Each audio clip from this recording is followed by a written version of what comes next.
আল্লাহ রাব্বুল আলামিনের পয়গম্বর নবী করিম মুহাম্মদ রাসূলুল্লাহ সাল্লাল্লাহু আলাইহি সাল্লাম ডাক দিয়ে বললেন, ইয়া রাব্বুল আলামিন, আপনার দ্বীনকে যদি আপনি বিজয় করতে চান তাহলে দুইজনের মধ্যে একজনকে আল্লাহ আপনি কবুল করেন। আল্লাহ রাসূল সাল্লাল্লাহু আলাইহি সাল্লাম ডাক দিয়ে বললেন, রব্বুল আলামিন, দুইজনের মধ্যে ইসলামের জন্য একজনকে কবুল করেন। আল্লাহ রাসূল দোয়া করে, ও আল্লাহ, আবু জেহেলকে হয় ইসলামের জন্য কবুল করেন, নতুবা হযরতে ওমরকে আল্লাহ তুমি কবুল করো। হয় আবু জেহেলকে কবুল করো, না হয় ওমরকে কবুল করো। আমার ভাইয়েরা, এদিকে ঘোষণা হয়ে গেছে, যদি কেউ মুহাম্মাদের মাথাটা কাটতে পারে 100 উটের বাজার হয়ে গেছে, 100 উট পাইবেন। ওমর রাদিয়াল্লাহু তাআলা আনহু তরবারি খানা লইয়া লাব্বাইক বললেন, আমি মুহাম্মাদের গলাটা দ্বিখণ্ডিত করতে পারবো। সবাই বললেন, হ্যাঁ, ওমর ছাড়া এই ক্ষমতার কারো নাই। আমার বন্ধুরা, ওমর রাদিয়াল্লাহু তাআলা আনহু তরবারিটা লইয়া মুহাম্মাদের মাথা কাটার জন্য উত্তেজিত মেজাজ নিয়ে যখন রওনা দেয়, এমন সময় কে ডাক দেয় বলতেছে, ওমর কোথায় যাও? ওমর ডাক দিয়ে বলতেছে, ভাইজান, আমাদের ধর্মের বিরুদ্ধে কথা বলে, আমাদের ধর্মের বিরুদ্ধে কথা বলে ওই মুহাম্মদ, ওই মুহাম্মাদের মাথাটা দ্বিখণ্ডিত করার জন্য যাই। কে বা ইশারা দিয়া বলতেছে, ওমর,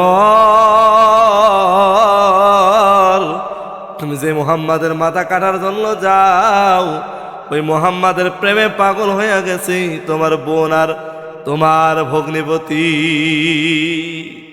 মাথা গরম হয়ে গেছে। আরে কয় কি, আমার বোন যে আমার চিরন্তন শত্রু, আমার ধর্মের শত্রু মুহাম্মদ, আরে মুহাম্মাদের প্রেমে পাগল হয়ে গেছে, কেমন কথা? লোকে ডাক দিয়ে বলে, ওমর, তোমার ওই মুহাম্মাদের ইসলাম ধর্ম গ্রহণ করেছে, ওই ধর্ম অনুযায়ী তারা জীবন যাপন শুরু করে দিয়েছে। ওমরের মাথা গরম হয়ে গেল। ওমর তরবারি খানা লইয়া ফাতেমা, তার বোন ফাতেমার বাসার দিকে রওনা দিলেন। বাসায় রওনা দেওয়ার পর টুকা দিলেন। টুকা দেওয়ার সাথে সাথে মাথা খারাপ। আরে সর্বনাশ, আমার ভাই ওমর এই মদিনার সবচেয়ে বড়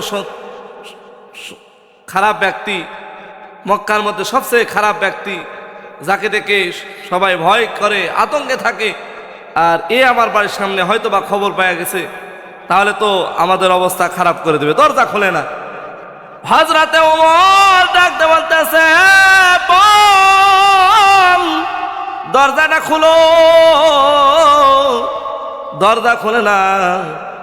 যখন দরজায় ধাক্কা দেওয়া আরম্ভ করেছে, ভয়ে ভগ্নিপতি চকির তলায়, খাটের তলায় লুকাইয়া গেছে।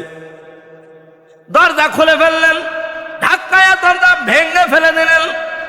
এমন সময় ওমরে ফারুক রাদিয়াল্লাহু তাআলা আনহু ডাকতে বললেন, ও বোন, তুমি নাকি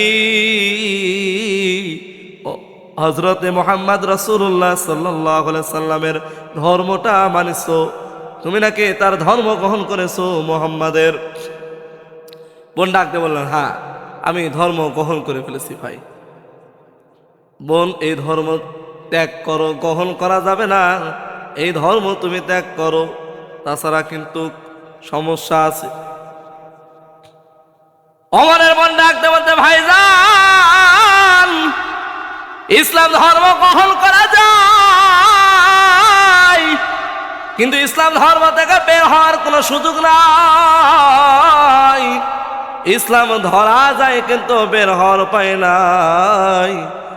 লক্ষ টাকা দাও, সম্পদ দাও, মায়া মমতা দাও, যত কিছুই করো না কেন, ইসলাম থেকে বের হওয়ার কোনো সুযোগ নাই।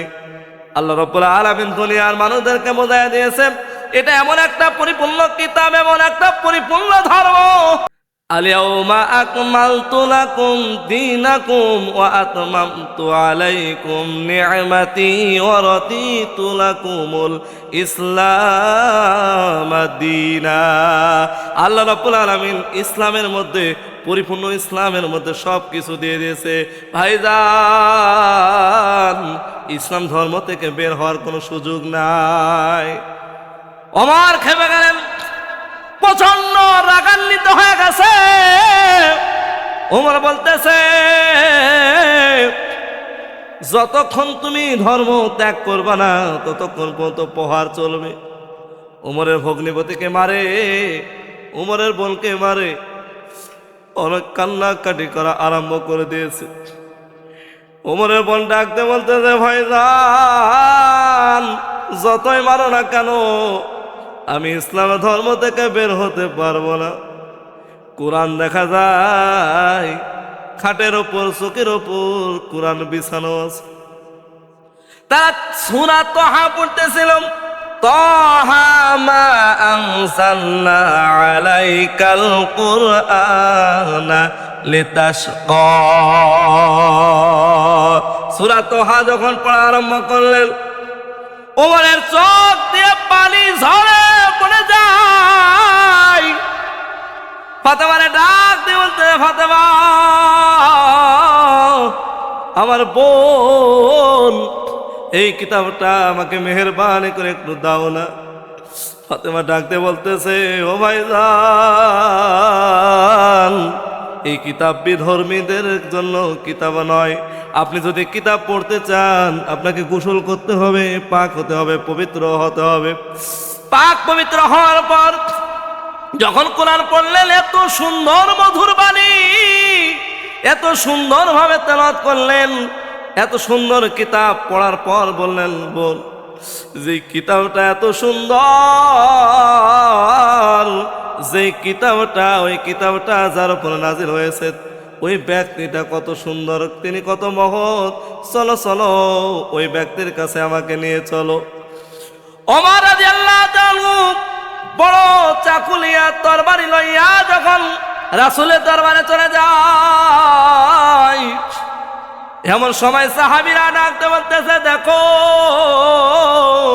মক্কার বড় সন্ত্রাস উমরকে দেখা যায়, উমরকে দেখা যায়। মক্কার সন্ত্রাস উমরকে দেখা যায়, আমার রাসূলকে আঘাত করবে, হয়তো বা শহীদ করে ফেলবে। এ ওমর, আমাদের লাশের উপর দিয়ে পা দিয়ে আল্লাহ রাসূলের কাছে যাওয়া লাগবে, এর আগে যাইতে পারবে না। আল্লাহ রাসূল দেখে ওমর তরবারি লইয়া আসে। আল্লাহ রাসূল সাহাবীদেরকে ডাক দিয়ে বললেন, সাহাবীরা জায়গা করে দাও, জায়গা করে দাও, জায়গা করে দাও, আমার ওমরকে আসার জায়গা করে দাও। গত রাতের দোয়া হয়তো বা আল্লাহ রাব্বুল আলামিন কবুল করেছে। ওমর তরবারি নিয়ে আসার পর রাসূলকে ডাকতে বললেন, ইয়া রাসূলুল্লাহ, ইয়া হাবিবাল্লাহ,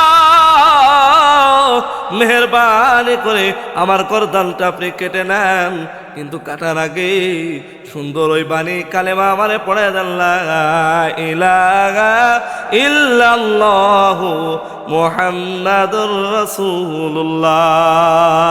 ইয়া রাসূলুল্লাহ, ইয়া হাবিবাল্লাহ, আজ থেকে মুসলমান হয়ে গেলাম, কালেমা পড়লাম, ঈমান আনলাম।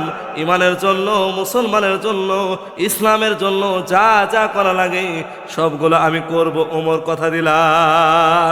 জোরে জোরে বলে সুবহানাল্লাহ।